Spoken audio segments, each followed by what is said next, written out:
here. We're back with another chapter of Expected and Expected by Arctic Vulpix and Corona Pack. We are currently on chapter 89, and if you want to follow along, which I always do highly recommend you do, because I have a habit of accidentally skipping over words or stuttering over them, or struggling with them, I guess, which is kind of the same thing. But yeah, and you can show the after love at the end of this chapter by leaving a review. You don't have to have an account. It's just means the other can't respond. So yeah, I would recommend. But yeah, so let's just get right into this, shall we? With chapter 89, 6, round 2. The next night, he and Jeremy arrived to find a note begging them to give the cleaners a night off. They've been busy most of the day cleaning the paint out of the vent system. Foxy and Bonnie looked kind of smug about it, while Freddie looked exasperated. The toys, on the other hand, were itching to ask how the shooting range went. They were beyond curious. At least Jeremy doesn't have any new holes, she pointed out cheerfully. Thanks, he muttered. Since Ruby hadn't arrived yet, they were all in the main room, talking about the trip. Jeremy answered most of the questions since he was already in work mode and was frustrated that she still didn't have the things she needed to repair Spring. So she focused on working on Mangle again instead. The originals were whispering among themselves and glancing at Hedy occasionally. After the game the previous night, the last bit of hostility seemed to have dropped from Frosty and Bonnie, but it was still unnerving to have them honestly talking about her like that. Eventually, Foxy straightened up and walked over to Hedy while Chica comforted Bonnie for some reason. Mechanic, he Foxy paused, looking awkward. Hedy, he very rarely used her name, if ever. We've been thinking they kind of judge you just because you're a mechanic and can really give you a chance. His dark accent blended to his voice, which usually only happened when he was nervous about something. So I guess going back to the originals, who all looked nervous actually, Bonnie the most. We've kind of been avoiding our checkups for too long. He turned back to look at her with a sigh. About time that stopped. Megals made a small surprised noise and glanced at Hedy. He stared for a moment, an overjoyed light in her eyes. She quickly squashed the delight shout that threatened to startle Bonnie. Her face flashed through several emotions rapidly, most notably concern and uncertainty, before she replied. Are you sure? She asked carefully, tilting her head with a small frown. While she was thrilled they were deciding to trust her enough, she didn't want to be too confused about finally getting a look at the many issues her trained eyes saw on a daily basis. She shrugged, and she saw a slight flinch as something didn't move quite right in his shoulder. Yeah, the last trusted you. And besides the flashlight incident, you haven't done anything. He sounded more teasing than angry about that, surprisingly. Maybe she had been forgiven for that. We see how careful you Mango and Spring. About time we stopped being so difficult. She let out a short laugh, glancing at Bonnie sympathetically. I should say so. How about break my hair voice, Mangle? Mangle was above him relief, and nodded with a smile, hopping off the table while the other toys just watched quietly. Teddy looked at the old for a moment before going back to the book he gave him, glancing at Toby over the edge. Toby didn't say anything, though he did stifle violent wince with a look at Bonnie. She seemed curious while Phoebe was sleeping. Still, had turned off in the corner. Probably wasn't in the room at the moment. All right, well, sit down. He gestured at the table she was sitting on. Freddie, how about I check you out first? She figured Freddie would be the calmest, and watching her work with him might calm the others down a bit more. Bonnie was the most obviously anxious, while Foxy was tense despite the calm act. Freddie nodded, leading Chica to help Bonnie. It was also surprising that they couldn't wait until Ruby arrived to do this. Where's Ruby? She spoke up. It's She thought for a moment, checked her internal clock. Almost midnight. Kitty frowned as she scooted over to the side to make room for Freddie and put away the tools she only needed to Mandy. I'll text her, she decided, pulling out her phone.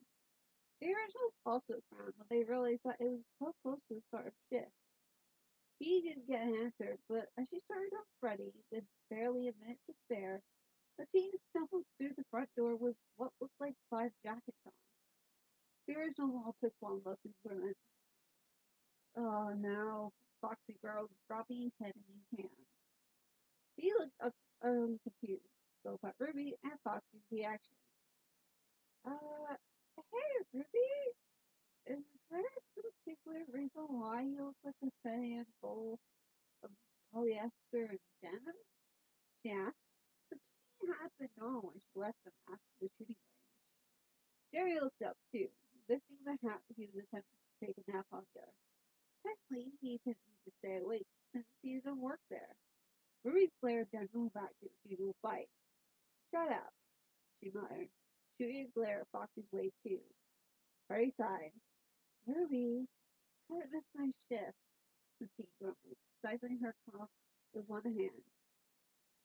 I volunteered the toys to Jeremy, Bonnie suddenly said. We had to do it last time.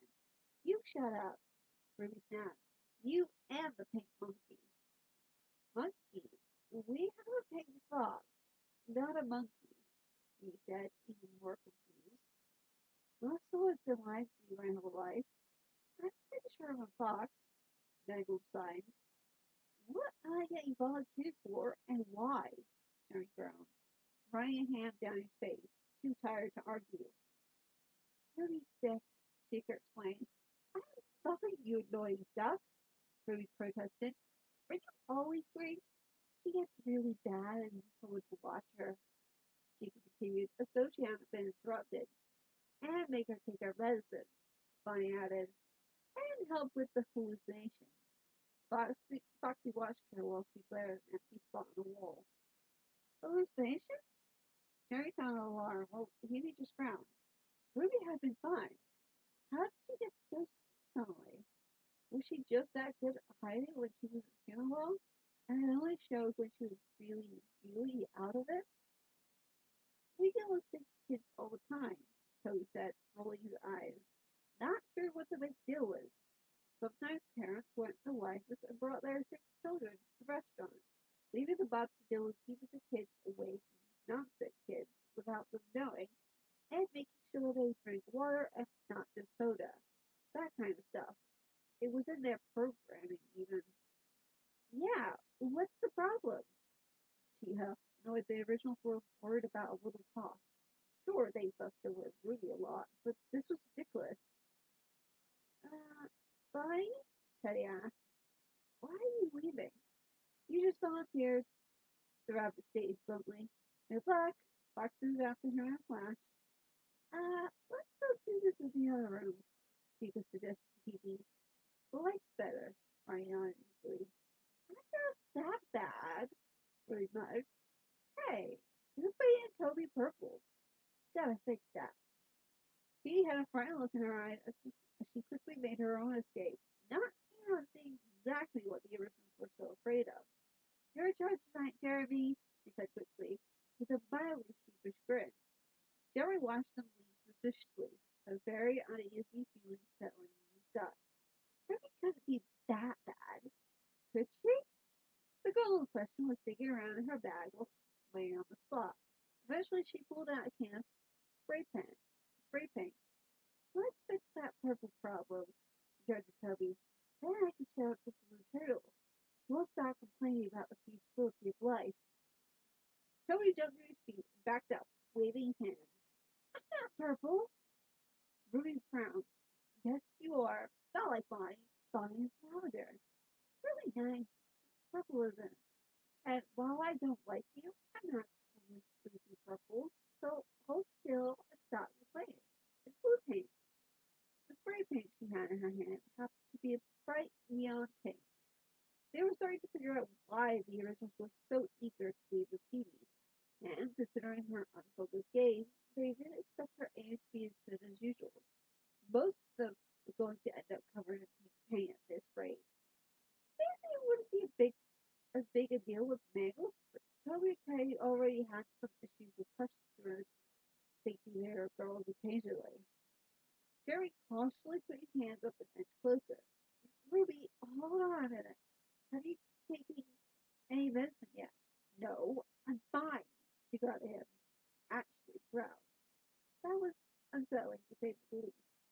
At least her attention was temporarily pulled away from Toby. Jerry was taken aback by the noise and subsequently stepped back. After a second, he frowned. After a second, he frowned. No, you're not, he said. You have to take some medicine to get better. He was using a tone of voice that Toys hadn't heard before. It sounded like when he spelled his T, but softer and less explorated. Teddy was hit by the first actual realization that Jeremy was indeed a father. Ruby seemed to miss the fact that Jeremy was sort of trying to parent her, partly because she kept her eyes slanted to stare at something only she could see. Maybe the pink monkey she mentioned earlier. I'm fine, she snapped, hurried with the intention of marching off in a huff. It didn't work. She overbalanced and got lightheaded at the same time, resulting in her stumbling and almost tripping. Teddy just barely managed to catch her before she fell. Ruby crumbled to herself and kicked to the floor. Keep still, build, keep still building. Stop rocking like that. The building rumbled a bit in the surge. The bottle of medicine fell from literally nowhere and hit Jeremy in the head. That was freaky. And even the messed up the half empty building is worried. Jeremy muttered, still disturbed by the establishment. He picked up the bottle as he rubbed his head. He read the label to make sure it was the right stuff. He wondered if it was accidentally left by some parent or staff member. Did the building materialize highly complex things out of mid-air, or was there a secret stockpile of lost sound and collection of weird hidden in the wall? The idea both disturbed and intrigued him. Ruby, he said as he simultaneously called an appropriate dose in the measuring cup jammed over the lid. You're sick and miserable. This will make you feel better. Her glare was nowhere near its usual potency, especially since Teddy was still keeping her upright. This is fine. The toys couldn't quite believe this. They think kids be stubborn, but usually when they are feeling bad enough, they took the medicine they were given. She could barely walk, and she still claimed she was fine. Jerry had an idea that was probably from living in a building full of kids. Being Ruby, she probably didn't want to draw the caretaker's attention away from the other kids. Ruby, Jerry repeated, a bit sterner. You're going to take this medicine, then immediately go lay down. Hedy is literally holding you up. He obviously wasn't crossing the line of forcing her to drink medicine. He figured that was a great way to lose an arm. He held the dose out in front of her, in her reach. He hoped she wouldn't slap it out of his hand, but there was a whole bottle. The toy shifted a bit nervously. Bad things happen when someone told Ruby what to do, after all. Teddy was closest, so he was feeling the most worried, and wondering why the originals ran off so quickly. When it got better, they were here to help, or was she dispatched them as well? Or was she worse than she didn't want them to worry? Finally, the teen house. Stupid Kiwi's brother. She took the medicine pill with a sour look on her face.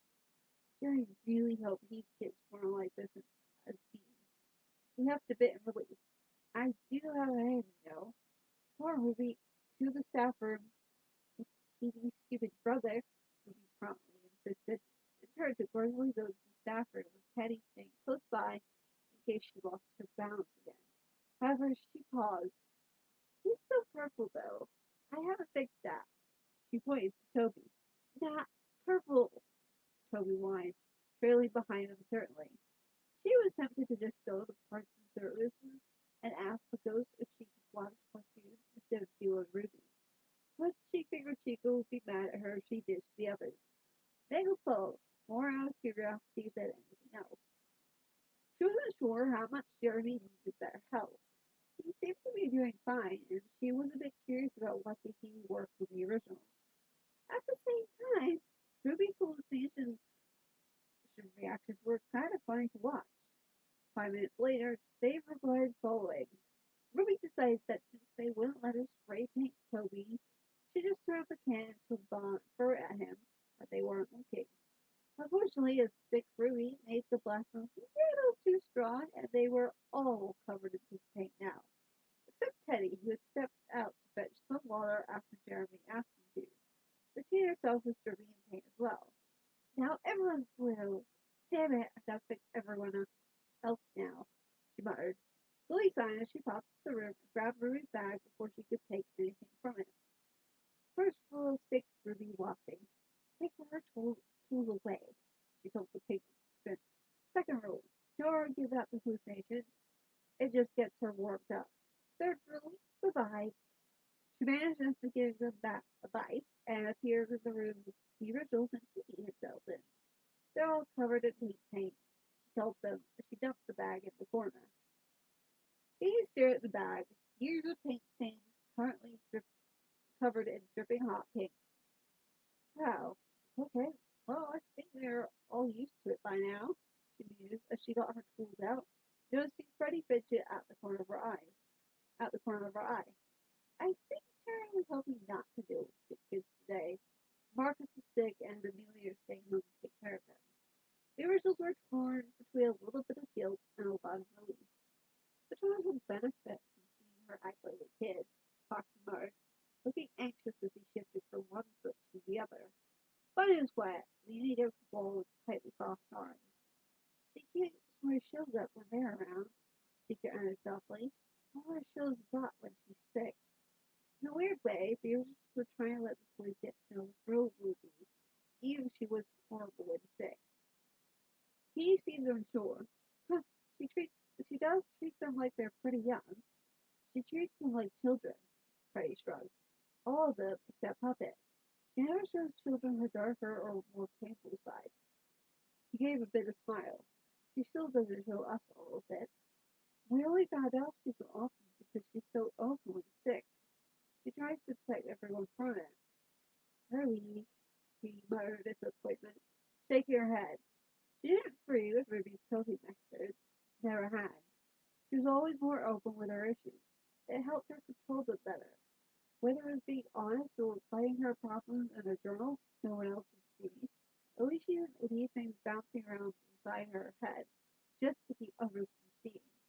She had too many important things to think about on a daily basis. She'd go to state and she tried to keep everything inside. It has to come out one way or another. With her, it was a journal or audio recording. Scott taught her that. For Ruby, it was a parent and it was apparently a feverish day. Well, the toys need to grow up a little faster anyway, she asked Joe. Freddie, hold out your arm, move it in a circle in front of you. Then the other. Freddie hesitated a brief moment before doing his ass. The thoughts were used to the ache that came from lack of maintenance, but he could still notice the slight flinch they all gave when something hurt, even if they didn't notice it anymore. I'll keep an eye on them, Zoe vanished to go make sure Ruby didn't freak them out too much. He listened to Freddie's arm and almost immediately said, Stop.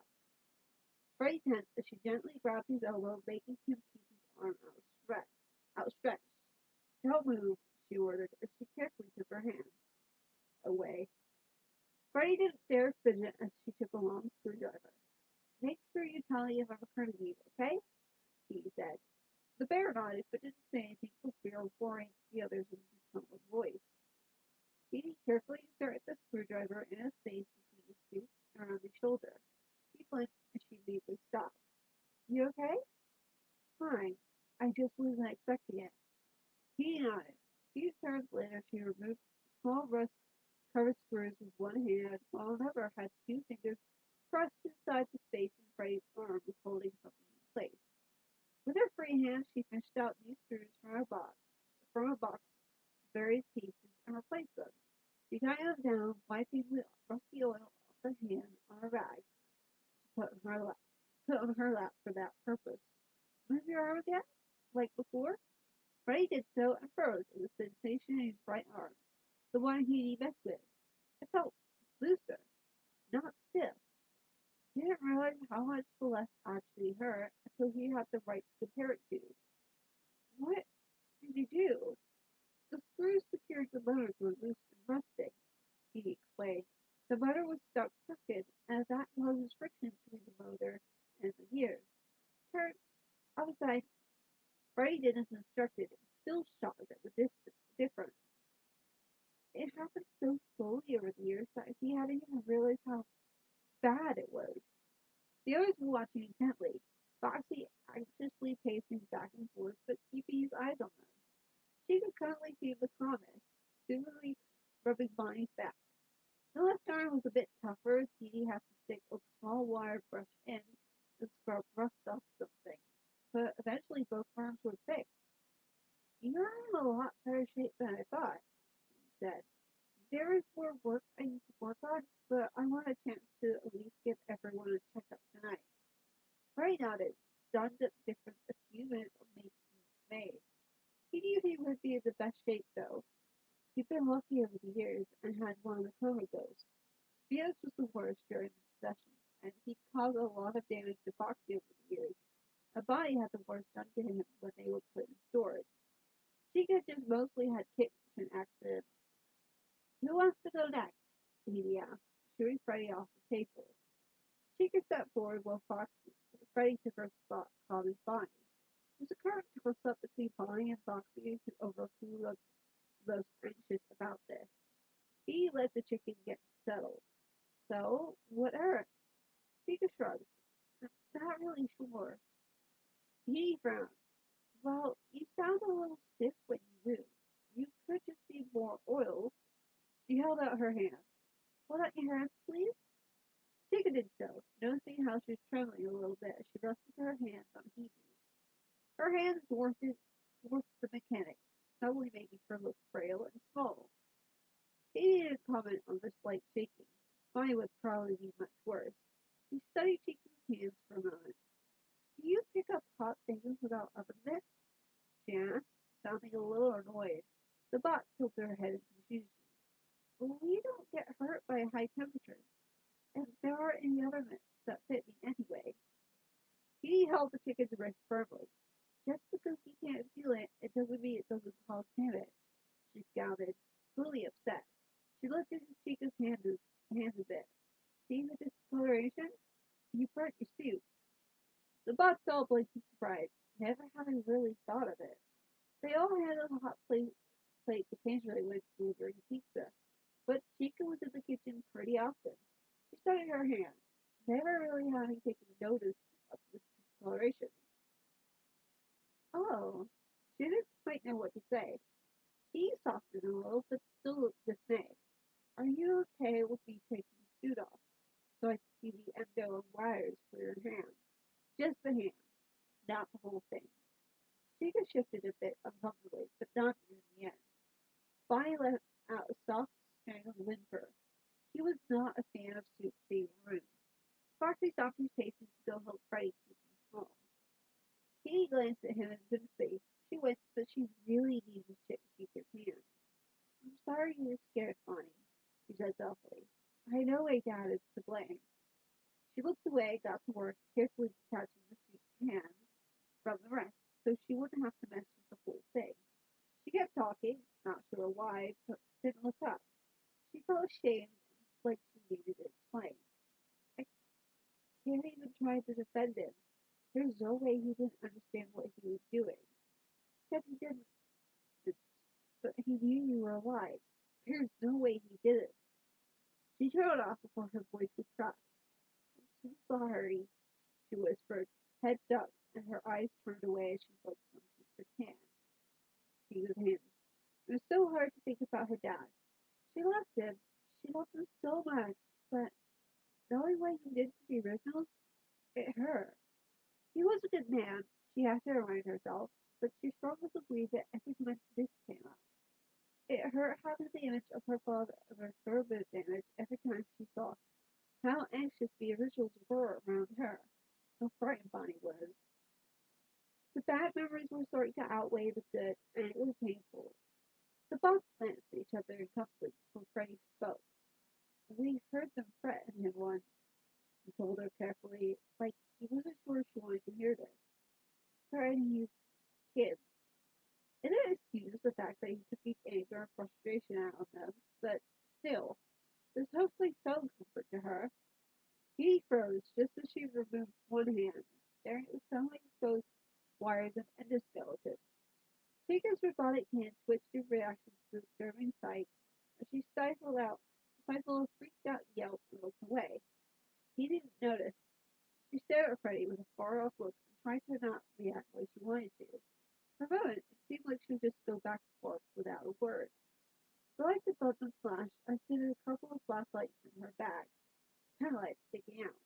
She swallowed as she blinked, startled at the feeling and enlarged at the reaction. Were they blinking because of her? The ghost kids weren't there. She forced a shortly disturbed breath and closed her eyes tightly. The lights settled and she turned the flashlight upside down so they wouldn't trigger someone's reset.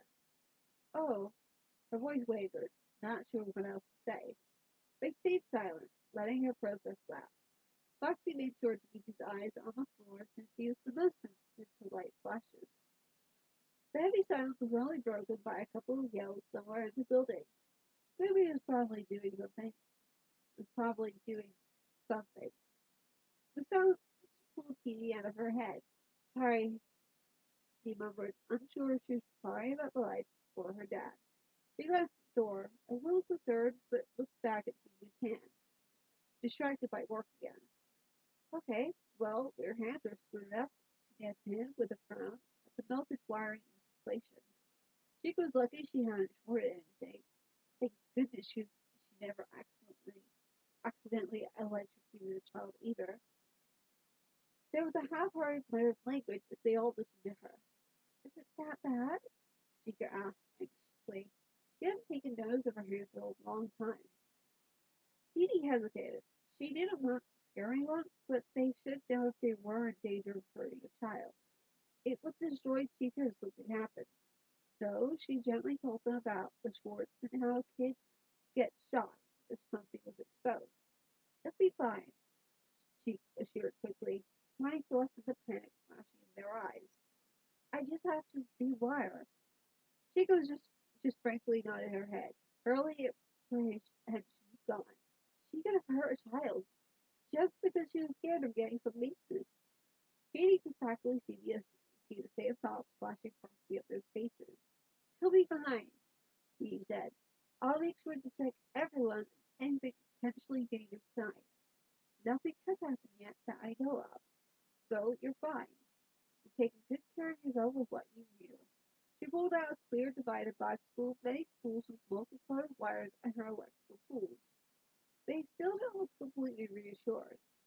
Maybe I should stay in the kitchen tomorrow, she could murmur anxiously. No, I'll just get this done and you'll be good to go, he said.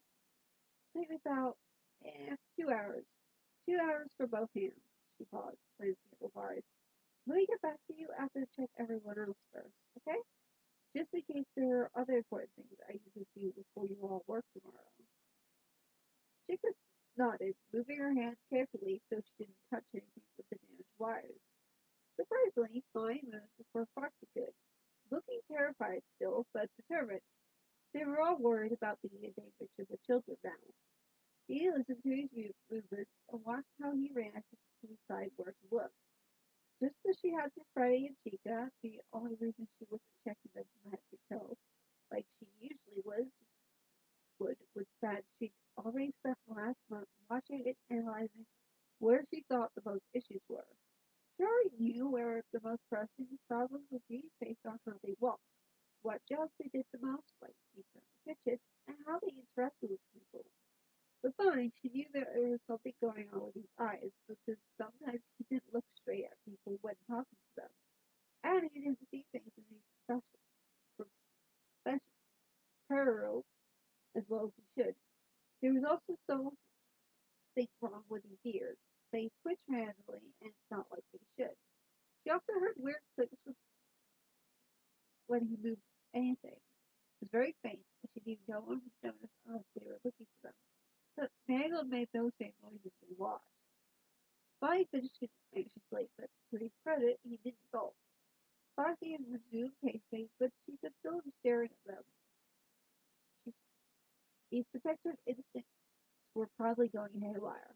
She was still letting her work on Bonnie, though. The patient was probably a way to distract themselves somehow. Freddie and Chica stayed around as they watched, waiting for her to speak.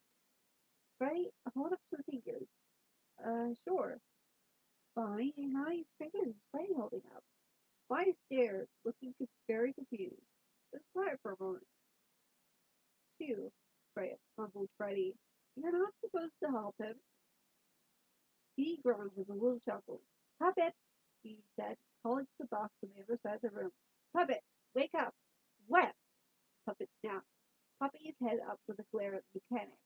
He smacked the lid open with some force as it swung open. He noticed what she was doing with the original paws. Why are you with that? Puppet, hold up some fingers, he said. Why? Just do it. Why? I need to test Bonnie's eyes. Hold up your goth Dr. Seuss French fingers. Puppet glared at her, but did so. Two on one hand and three on the other. Puppet, how many fingers is Puppet holding up?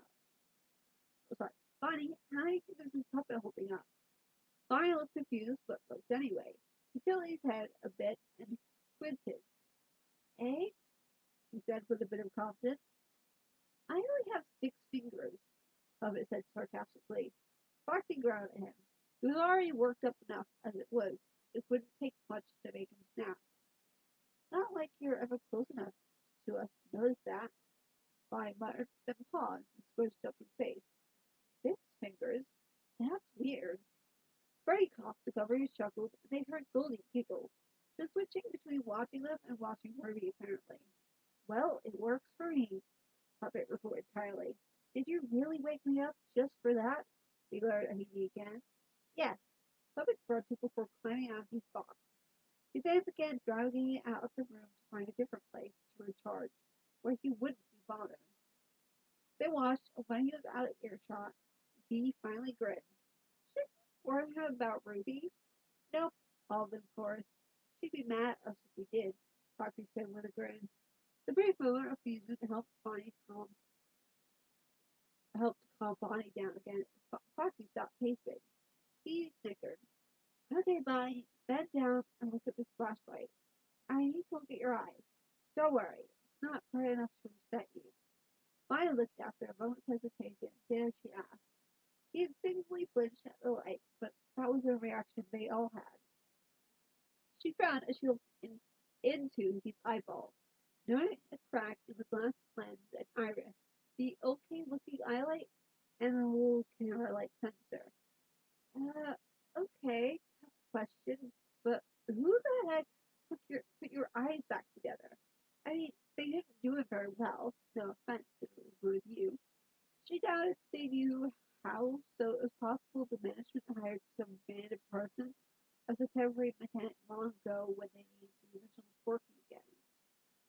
Bunny fidgeted again, but still almost immediately when he remembered that she was trying to check his eyes. We just woke up one day, partially fixed. Kind of, anyway, she explained hesitantly. That was just before this place opened. Foxy muttered something under his breath that sounded like a cheap job. He didn't look happy about that. Lazy work, she snapped. Your medicines are misaligned. She leaned back and looked at Bonnie disbelief. Okay, seriously though, has this always been a problem and you just ignored it? You have had to have had headaches from this. You can't even see straight. I would have gone nuts. I was just glad to have a face again, he admitted and mumbled. Foxy frowned. He did get headaches more often after that. And then again I did too. Thought it was just the light sensitivity. Hedy was quieted for a long moment. I can get the nuts PI pieces back in place tonight without doing much, but that won't do much in the long run. She paused. I would need to take your face off again if I wanted to align them properly. It's computers enough. It's not going to just go away if I don't. She trailed off. Not tonight, though, if you don't want to. Bonnie had stiffened immediately as she started talking, completely freezing in place. The others shifted uncomfortably. Not tonight, the brat finally managed to force out, despite his panic. Not tonight.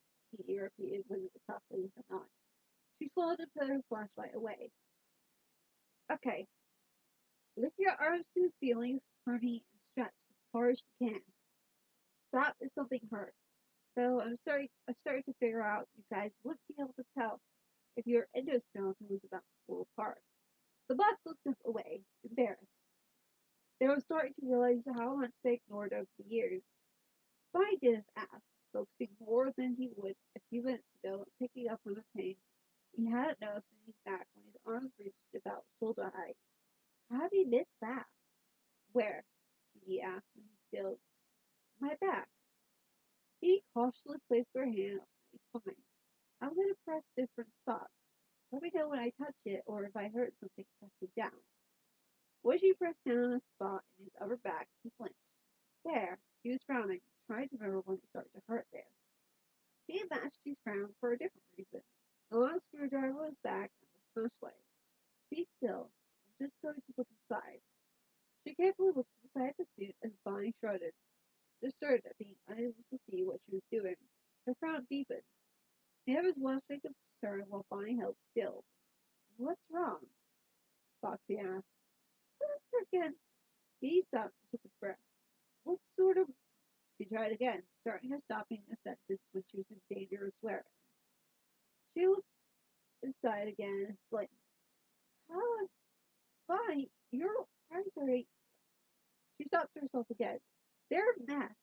Someone just stuffed them in and was like, good enough? I was going to kill someone. She muttered, then paused as she noticed something else. She squinted. Are you kidding me? Who screwed that in? A fish could do a better job. And that's not even in the right place. How did Bonnie get in such a ridiculous state of neglect? If your hard drive is just hanging out, and it's just, oh my god, it is. What sort of dead brain dead? She turned it off into a flustered and furious muttering. The box just sort of watched her view. They had actually seen her working on the toys and heard how she spoke of their peers. She did on them at the warehouse they came from. Hear her obviously angry over Bonnie's condition made them feel kind of warm though. The mechanics that worked on them always just did the bare minimum for their jobs. They didn't show anger or burn over sloppiness or anything. It was nice. Bonnie subconsciously relaxed just a little. This is going to take me all night, he muttered anxiously, putting several different color rolls of electrical tape, pulling several different colors rolls of electrical tape out. She tore pieces with her teeth. Don't move, she said through the tape in her mouth. She opened the suit open a bit wider. If Foxy could see a tangle of wires that was basically binding itself twisting around these endoskeletons. It did look like a mess. Bonnie whined and shuddered at the sensation of her sticking her hands in. Ugh. I know it's weird. Seriously, don't move, he ordered slightly sternly. Somehow he knew what she was looking at and took clumps of wires and tied them together, wrapping every bit of exposed wire she found with a bit of red tape. This should keep me from carrying anything over shortly for the days until I could work on redoing all. She did it vaguely with a sour expression. That. Apparently one thing Toby and Bonnie shared was their inability to sit still when she was working on them, since Bonnie was back to shifting his weight after just about every clump she taped up. Foxy looked kind of ill, and Freddie patted him on the back. Will he be okay? Chico was hovering a little closer, and bringing her hands worriedly. He's fine, Phoebe said.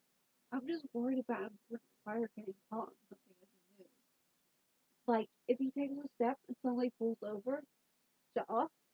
Plus, loose wires are an electrical hazard, but there's not any that would have been exposed outside the suit. It's just all poorly organized and by section dangerous if I don't fix it. Which I will, just not tonight. I didn't see any rust, so that's good. Just endo pieces are secured poorly, but not pressing. I wouldn't suggest running it to a wall anytime soon. She paused and chuckled. Maybe we shouldn't have been so crazy yesterday. She was dreading what state Foxy was in now. He was clearly in the worst shape. Bonnie was fidgeting in place again. Seemed he was anxious to get up now. Amazing that he managed to stay calm so long, though. Chica nodded in relief. He was sure the chicken was going to watch by like a mother hen until he got fully repaired. Foxy seemed to have realized that it was almost his turn, and he was back to looking anxious himself. Foxy, he said as she closed Bonnie up and nudged him. You're up. Bonnie practically jumped to his feet and dashed away. He felt a little bad, but he needed some distance from the tools. Foxy took a moment to brace himself before sitting down. How am I going to bite? He teased, a little more comfortable herself now. You look like Ruby with a mandolin. Foxy crumbled something important and cringed when he saw the smirks on the others' faces. Foxy has always had a little phobia of robot doctors, Freddy explained, while Bonnie snickered. This clearly had nothing to do with their trauma and had more to do with an age-old joke among them. Really? Dee asked. She blinked as she realized, huh, I'm a doctor before I even finished my doctorate. Didn't occur to me before. Bonnie snorted in amusement, relaxing now that his turn was over. Foxy, on the other hand, looked like he was barely resisting the urge to bolt. All right, Foxy. He chuckled. She took a deep breath to stifle the laughter. She needed to be serious. Do, do, do that arm thing I had Freddie do earlier. Then swing your legs back and forth. He did as asked. He was better at hiding his reaction to the pain. Probably didn't even realize he did it, but she still caught them. Shoulders, elbows, definitely knees. Vulpix had a habit of throwing him around a lot, and he was as reckless as Ruby sometimes. And he was still the most physically active of the bunch, all of them, including the toys. Okay, he said, and pinched the bridge of her nose.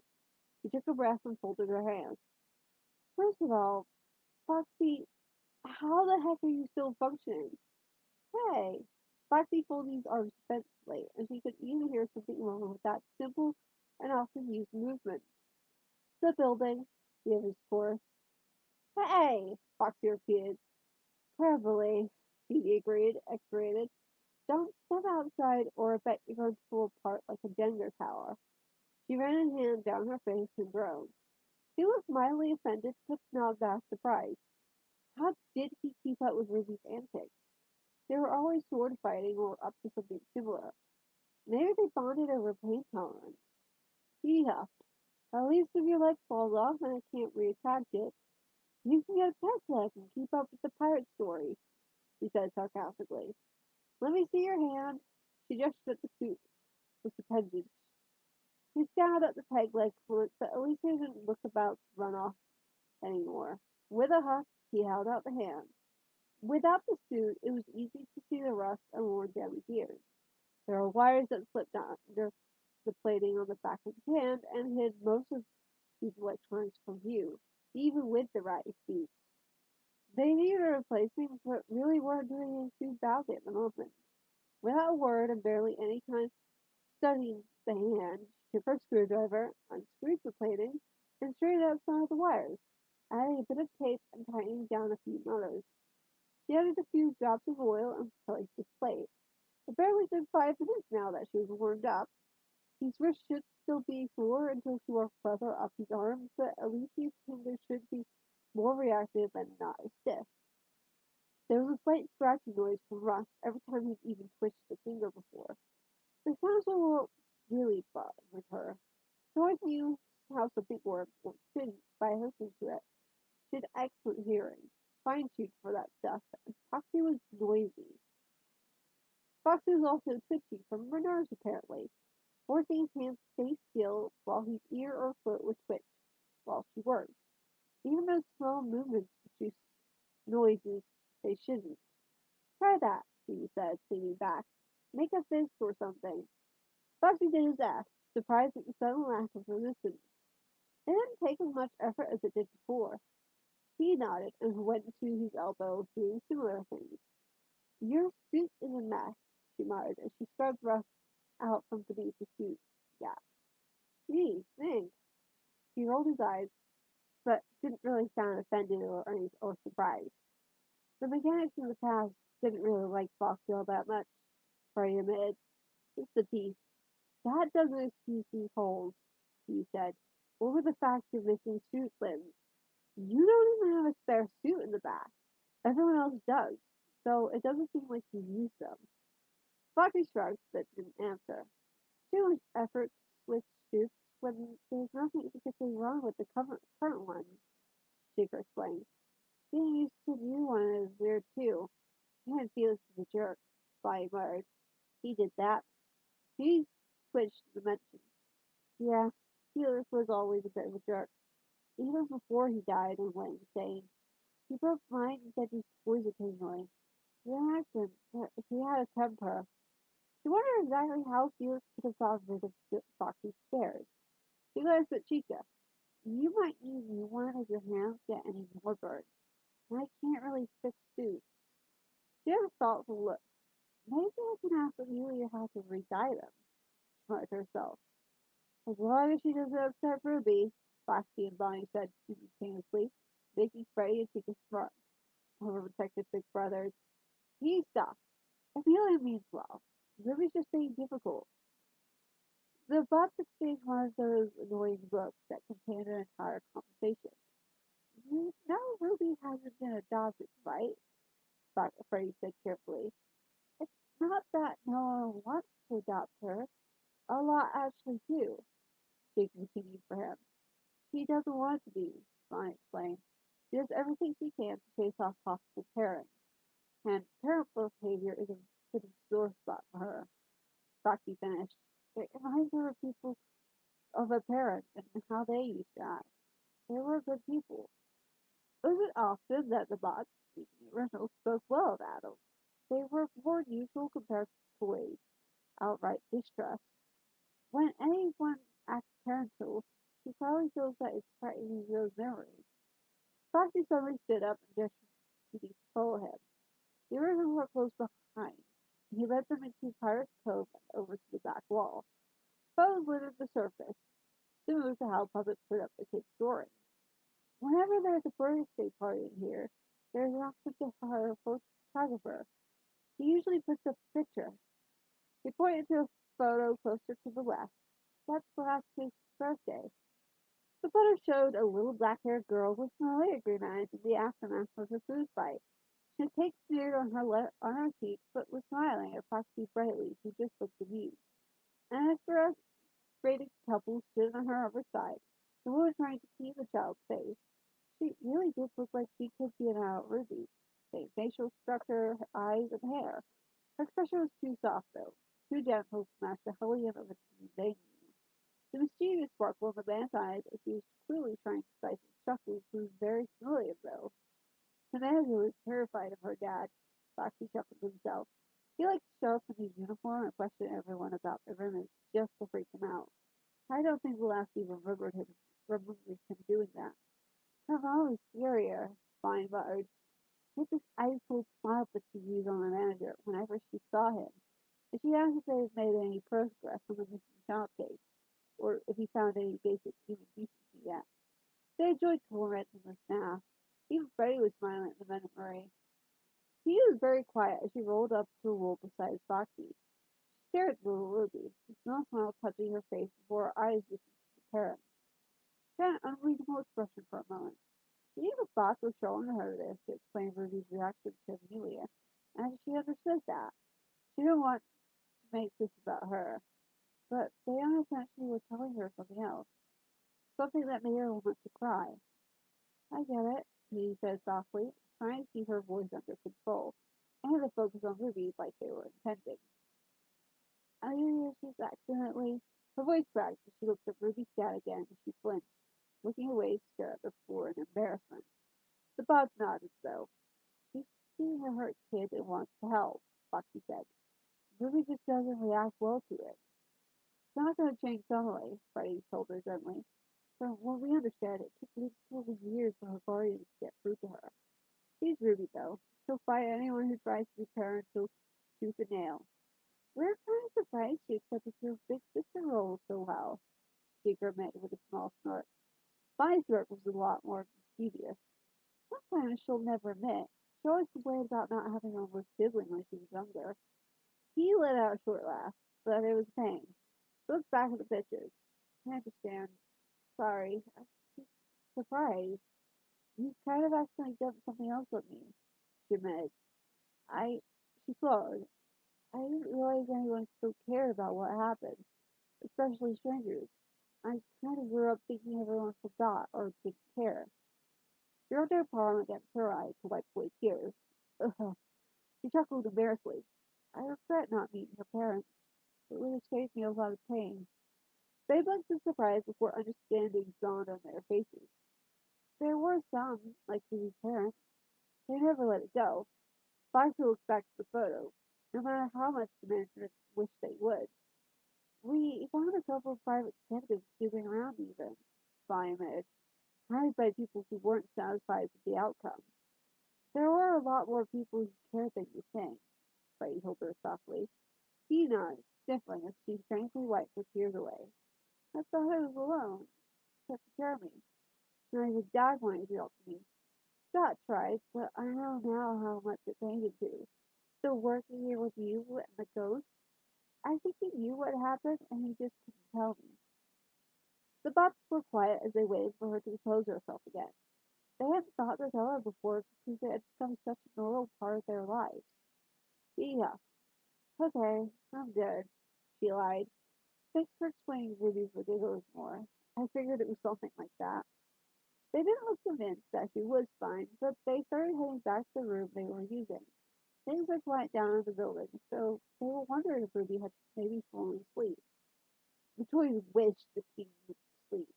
While not as loud as usual, probably because of the frequent coughing fits, just still being completely infuriated. Didn't want to stay on the couch, and when they looked away for a minute, she made herself a blanket nest in the corner and somehow got a hold of a paintball gun again.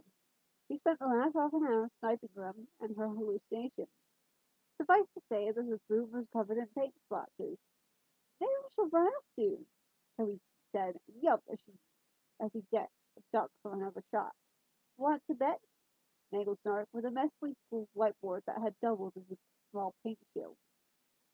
Ruby, I love a paint fight as much as the next person, but quick! She wrote several more exclamation points, painfully aware that Ruby probably wasn't even paying attention to her. Ruby! Jeremy shouted as Ruby shot him in the leg when he tried to get close to give her another dose of the medicine. Despite the coughing, the growl he got was still very off-putting. She actually sounded a lot like Foxy and Nagel when she growled. I don't know who thought it was a good idea to put the angel statues in, but I'm not getting sent back in time. Take a feed of someone else's future, she yelled back, aimed at some hallucination.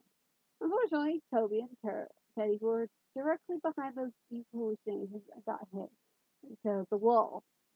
Ah! Teddy shouted and ran out of the room to duck behind the doorframe. He ran straight into Puppet. What on earth is going on? He gasped, clearly annoyed he couldn't have a nap. Ruby's sick, Teddy mumbled. Apparently she hallucinates when she's sick. The officials ran off and said it's our turn to deal with her. Toby's yelps were from inside the room told him that he hadn't been successful in dodging. Die, angels! Ruby yelled, and then started coughing again. She's got a paintball gun, Teddy added after they heard poor yelp. This is ridiculous, Puppet muttered, deciding to duck in to tell everyone to shut up. Wait!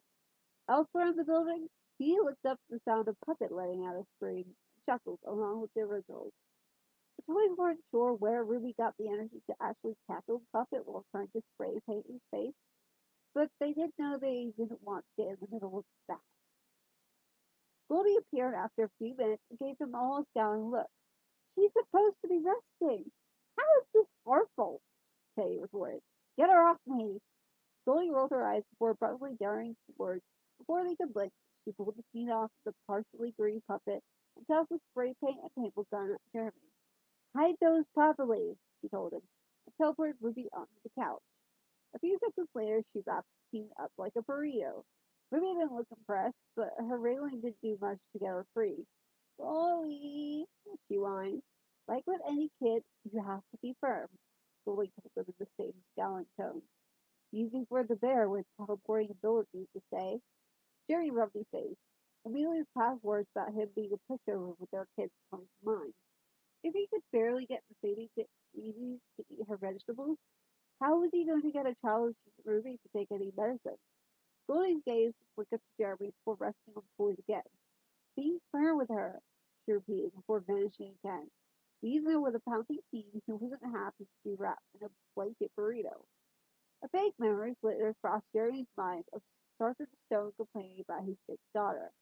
Apparently, he couldn't get her to take her medicine either, yet his wife never had any problems. He'd sulk all day. How was he supposed to be any more successful? Ruby, he said, holding the cup in front of her. He swirled it and wrinkled his nose at the smell. He took some soda to mix with the medicine. Drink this. You need to take it every 3 hours if you want to get better. He was a little worried about being ornery, but he wasn't the only one in their family who was stubborn. Ruby gave him a glare that really wasn't anything compared to her usual one. Regardless of what she said, she did look miserable. Finally, she managed to wriggle an arm free and hold her hand out with a huff after another coughing fit. Jeremy handed it over, already bracing for another round of hallucinations. Somehow, the medicine seemed to make them worse. He hoped it wasn't some kind of allergic reaction. They endured another half an hour of pretty bad hallucinations, and he and Ruby having some kind of debate with one of them before she finally fell quiet. They were all exhausted by then. She really was impossible when sick. The teen was currently staring at Jeremy with dazed eyes and a slight frown, looking like she was thinking pretty hard. Do you think any harder? You're gonna hurt yourself, Jeremy mumbled, spitting paint that got in his mouth into the sink in the staff room. It was salty. The gritty texture made it 100 times worse. He hoped Ruby snapped out of it before they ran out of paper towel. Mega went to go get more from the bathroom. He needed at least 2 dozen to lay down in his car seat to avoid getting paint everywhere when he left. You're Fitzgerald, Ruby randomly stated. All of them looked at her in confusion. They all knew Jeremy's surname, the one my dad always talked about. The thoughts froze completely. Jeremy frowned, a little startled for several reasons. It hadn't really gone well the last time he talked about Stone. However, this time she was the one bringing her dad up. I bet he talked about a lot of the guys, gals too. He mentioned a lot of good cops. Drink more water, he said as he handed her a water bottle he had tea refilled. He tried to move the conversation away. He didn't want Ruby to talk about something that hurt her like this, especially if she was too out of it to realize what she was saying. Nah, it was always Fitzgerald this, Fitzgerald that. He liked messing with you. He took the bottle, but apparently wasn't about to stop talking. But it was funny when he panicked when he acted serious and asked you random questions. Jerry sputtered a bit. He could never tell when Stone was being serious and actually grilling him or not. He once demanded Jeremy tell him whether he liked Batman or Superman, and he questioned Jeremy with such genuine seriousness that Jeremy was terrified of any answer.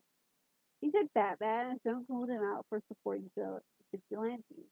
He said Superman, and Stone just stared at him with an expression that made him squirm. One of the older officers had taken pity on the junior officer and finally told Jeremy that Stone was messing with him.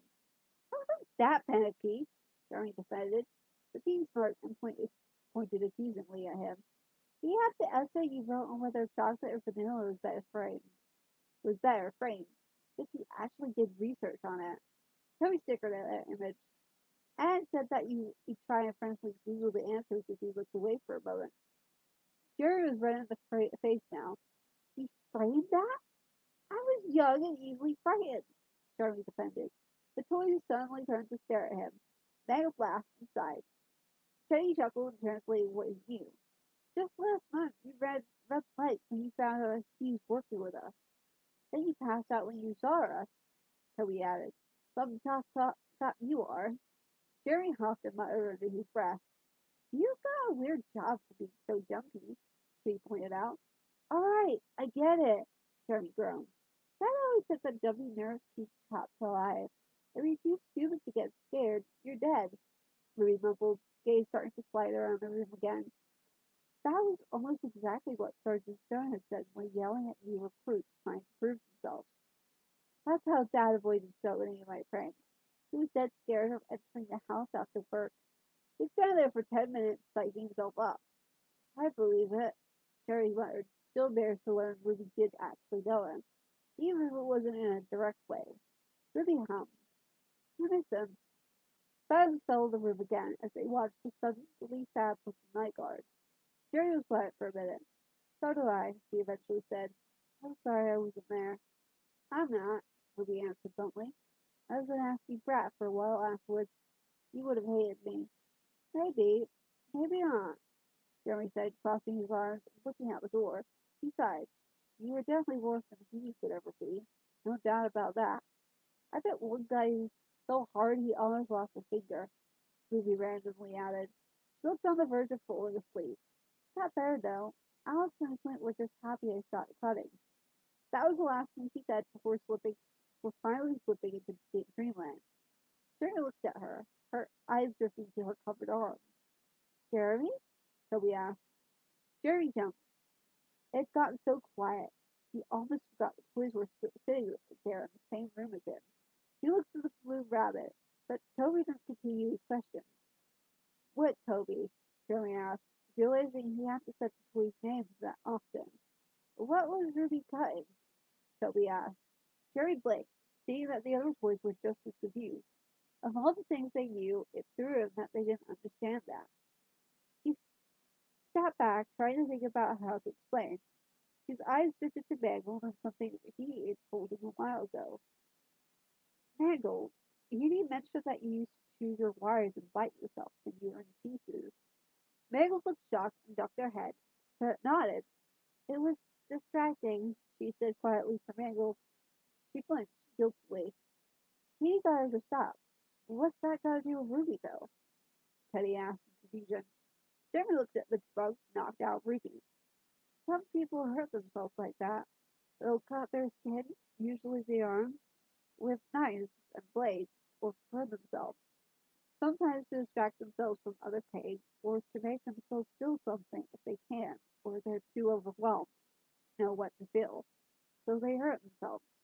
It's like taking control of the pain for once, even if they cause themselves harm and leave scars that will haunt them later. Maggie let out a sad whistle. Jeremy described her to a T. That's what Ruby meant by cutting. She cut herself like Maggie bit herself. Toby's eyes widened and he shrank back. He hated seeing Maggie hurt herself like that. But Ruby? Ruby did that to herself? But she was can't be put back together. He beat that into his head when he broke Ruby's arm. They can't have pieces replaced or scratches painted over. Why would the night guard do something so? His eyes darted to Maggie and she nodded in a sad understanding, and he stopped straight off. Teddy stared at Ruby in stunned shock. It was hard to imagine the night guard they knew doing that. Sure, they'd seen her upset, and now they'd seen her sick, but hurting herself like Mangle?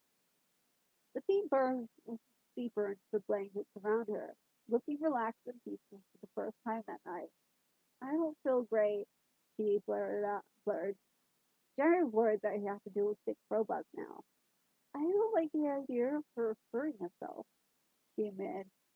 Didn't you try to kill her just over a month ago? He wasn't trying to be mean.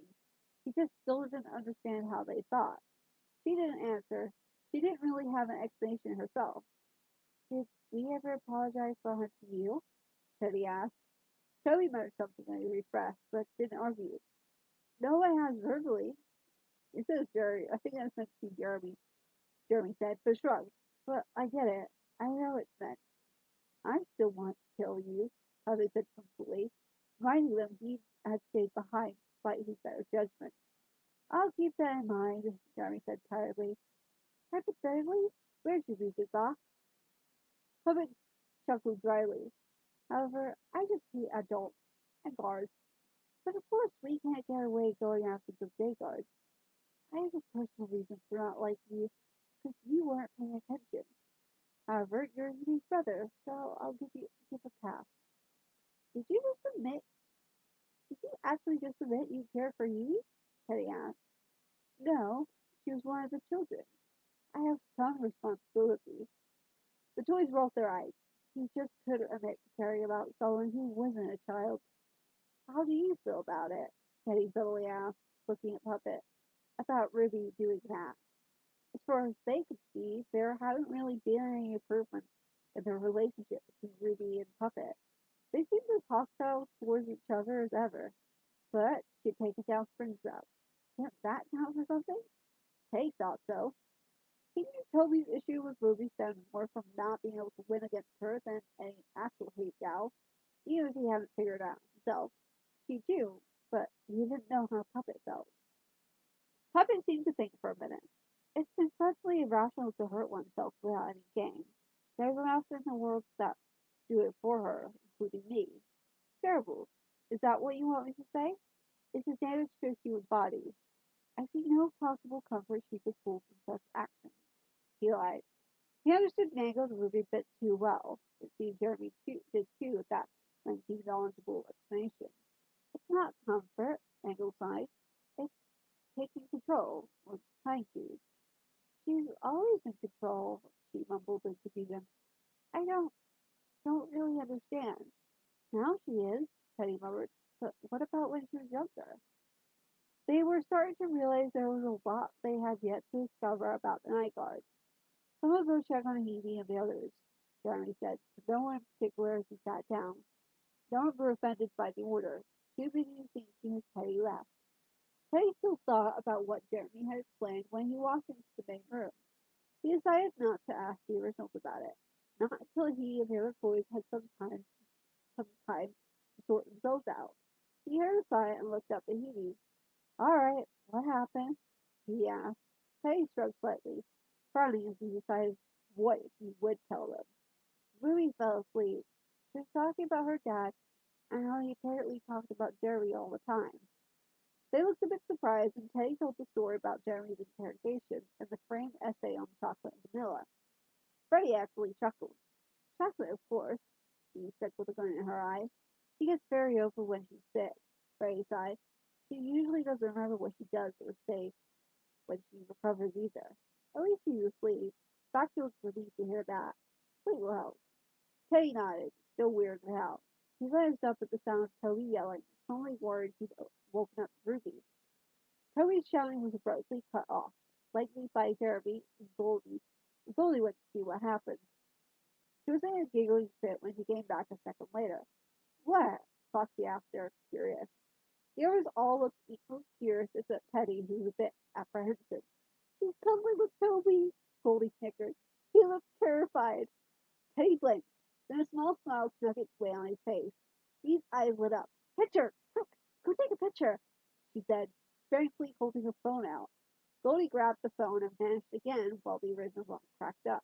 That's brilliant! Foxy gasped. Glad I left when I did, Teddy snickered. He was standing closer than Toby. Goldie reappeared from the phone, still snickering. He showed them all the photo. Ruby was curled up on top of his clearly petrified Toby, with her arms firmly around the middle. Teddy laughed hard. Toby was holding up his arms like a bird, too afraid of putting him down and waking up Ruby. Jerry was sitting in a chair on the other side of the couch from where Goldie took the picture. He made it even better. He was just looking at Goldie on the phone with a really expression. He laughed as she glanced at her watch. She had gotten done with most of what she could with the originals. Each and every one of them definitely still had some future appointments with her. Fox at the most was buying a close second. So, who's afraid I'm have to wait for an hour? She chuckled. Goldie suddenly sparked along with the other originals. If you want this picture, then the answer is you, she told Hedy cheekily, keeping the phone well out of reach of everyone. Hedy's eyes widened, realizing the hole she dug herself into. What? Teddy laughed harder with his horrified face. Can we get a picture of that too? He immediately choked as Hedy glared at him, but couldn't help grinning. Then he saw the wrench and squeak as he ducked out of the room. Traitor! She shouted after him. The original laughed harder. Well, we're getting out before you try that on us next. Foxy snickered as they edged the door. Hee hee, she called before they ran. You'll get the phone when you wake up, Ruby, Goldie told her sweetly, before disappearing too fast for him to grab any tools effective against ghosts from Ruby's bag. Cowards! She shouted after them, then looked up and glared at the ceiling. Everyone avoided her for an hour until it was time for her, Jeremy, and Ruby to leave. Apparently, someone warned Puppet of the toys because the break room was empty too. Not even Jeremy was there. Somehow, Ruby had stretched, and Toby had taken the opportunity to replace himself with a plastic storage bin that was randomly sitting around. It's kind of funny he chose that instead of a couch cushion, but Ruby, Jeremy pointed out Ruby was still the difference between a cushion and hard plastic. Ruby didn't even twitch when Toby moved. She was completely out for the moment. Before Hedy could wake her, though, a buzzing started up in Ruby's bag. Maybe it was her procrastinating her due. Maybe she wanted to get back at Ruby for the several times she picked up her phone without permission, including that time she had gotten Jeremy into the pizzeria for the first time in 16 years with a little unintentional stitching. Whatever the case, she fished out Ruby's phone. Hello, hello, she greeted, keeping a volume she knew wouldn't wake Ruby without needing to whisper. Finally answer his phone, you cowardly little bitch, a venomous female voice spat across the line. He jerked her head back in shock. People rarely called her a bitch, and usually when they did, she knew why. Exactly why. Excuse me? She had to remind herself that this was Ruby's phone. Who on earth? Who is this? She kept her voice level and tried to imitate Ruby's voice pattern, more out of curiosity. They're sometimes pretty good at imitating people if there was a phone distortion to blur the details. She and Scott did it as a game to mess with Jeremy. Whoever was on the other side seemed too worked up to notice anything was off. Thanks, stupid stone, she scoffed. You know who I am. That's just like you, though. She let out a cool laugh, trying to run away. Like usual, I never run away. It's not something I do. Seriously, I don't know this number. He said, glancing at Ruby's phone to see if that was true. Yep, unknown number. Phew, whoever they were clearly named Ruby, since the stranger used their surname. He wasn't liking whoever this was. Ruby was anything but a coward, and the way this person spoke made her bristle. I'm gonna hang up now if you won't say who you are. It's like 6 in the morning. Most things people are still asleep, you know. Pathetic. Whoever it was yelled at the phone. Hiding behind lies now? I'm not surprised. You're a waste of stone. You should have died that night with everyone else. You don't deserve to have survived. My family should have. Anyone else but you. He froze. Oh, hell frick no. She understood too well what this was now, or, at the very least, she had a pretty solid guess. Okay, he said carefully. I'm going to hang up now. But I'll let you know, this isn't Ruby you've been talking to. I'm her friend, and I don't take kindly to this harassment. I will be speaking to the police. Please get some help. She spoke calmly, even though what she really wanted to do was punch this person. Don't call again. Goodbye. She hung up the phone, promptly deleted the call, and subsequently blocked the number. Taking a quick look through Ruby's history, she noticed a string of calls over the last several days, nearly a week. Some to the same number repeated at least 5 times before a new one replaced it and the pattern started again. It looked like Ruby was ignoring the calls for the most part and not even answering her phone when that number popped up. Why hadn't she said anything? Why was she ignoring it in the first place? She was on good terms with the entire police department. Jerry was always around as well, and she wasn't the type to let anyone get away with this kind of thing. So why was she ignoring it? He looked at Ruby. She wasn't going to get the right answer out of Ruby unless she knew the right question to ask. She had a pretty good idea who the caller was, with that mention of their family, but she needed specifics before she confronted Ruby, or else the key would just chew her head off and spit it out before she knew anything. He slipped the phone back in its place and moved Ruby's bag out of her reach, just in case. He stilled herself. She picked up the broom and sat a few feet away from Ruby and poked it with the handle. Normally she wouldn't be this cautious. She'd woken Ruby up easily before, but not a medicated and sick Ruby. She had no idea what to expect. She was also very aware of Goldie in the room, having heard the phone call but not having said anything. Now the bear was reporting her. She knew. Ruby, wake up. Shift's over. There was a muffled groan, and then a pillow hit Evie in the face as the tea burrowed further under the blanket. He groaned and poked her again. Ruby, get up. One eye opened to glare at Hedy. She seemed a lot more lucid now. Her eyes no longer glazed due to fever. Why? She mumbled, her voice raspy and coughing. It's sick. Try to go home and skip school because you need to rest up in an actual bed. Her right eye opened and she groaned, looking around the room at the paint splatters. How bad was I? She mumbled. Goldie appeared in the room and simply showed her the photo of her cuddling Toby. She cracked up the teeth with a horrified expression. Phone, she demanded, holding her hand outstretched to Goldie and silently grateful Ruby didn't attack her for being the wake-up call. That relief pulsed a little. Goldie handed it over, and Ruby started glaring at Hedy. If that picture leaves your phone, I will take it out in your workshop. He nodded obediently, refusing to smile. She already emailed it to her computer, and Jeremy as a backup, just as Ruby said that. How else could she manage off of blackmail? Nodded. How do you feel? I hear cuddles are good for chasing away coos. Ruby's glare darkened. If that picture is ever brought up by anyone, you'll both regret it. Goldie swallowed nervously. The last guy that tried to blackmail me got hung upside down from the school gym ceiling, she warned, before sitting back and wincing at the ache in her body. Can I yell a lot? My throat feels like it's on fire. She absently rubbed her neck. That's Jeremy, he said. He and the toys were watching you.